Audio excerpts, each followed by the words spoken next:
It began on a cold January night in 1949 when the scratching noises first started.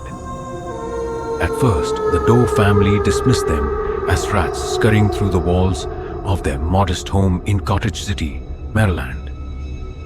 But the sounds grew louder, more deliberate, almost like claws raking against wood.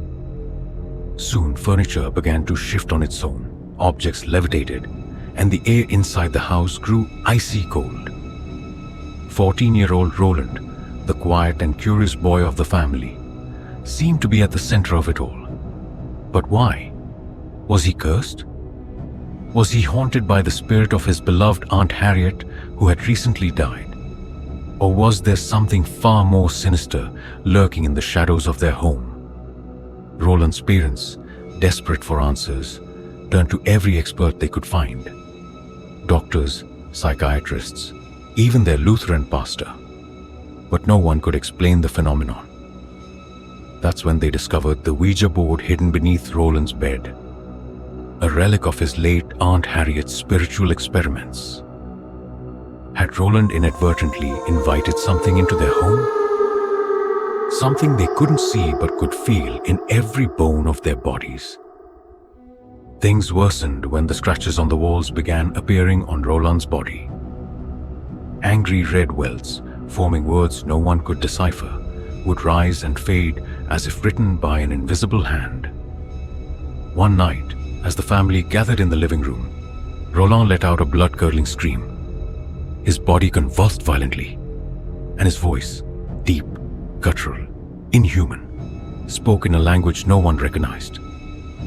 His parents watched helplessly as their son's eyes rolled back and his frail frame contorted unnaturally. Was this their son, or had something taken over his body? The family's pastor attempted a prayer over the boy, but was met with violent resistance. Roland threw furniture across the room with strength far beyond his age and size. His voice hissed mockingly at the pastor. "He's mine now." That was the moment the family realized they were no longer dealing with grief or psychological trauma. They were confronting pure evil. The family sought help from the Catholic Church, and Father William Bowdern, a Jesuit priest with experience in exorcisms, was assigned to the case. When Father Bowdern first met Roland, he was struck by the boy's calm demeanor during the day. But as night fell, the transformation was undeniable.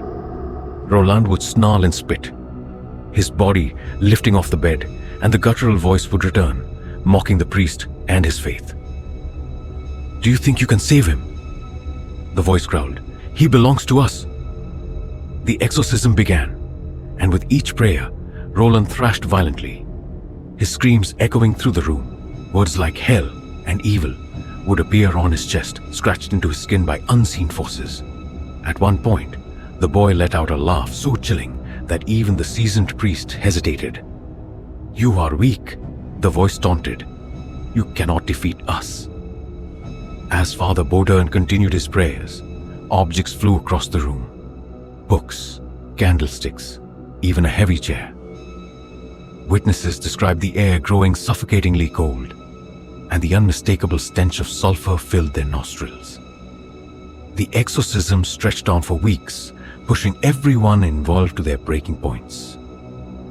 On the final night, as Father Bowdern invoked the name of Saint Michael the Archangel, Roland let out an ear-piercing scream. His body arched violently before collapsing onto the bed, motionless.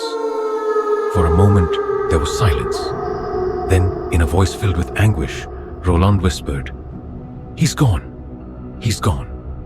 Roland returned to his normal life, remembering nothing of the events that had transpired.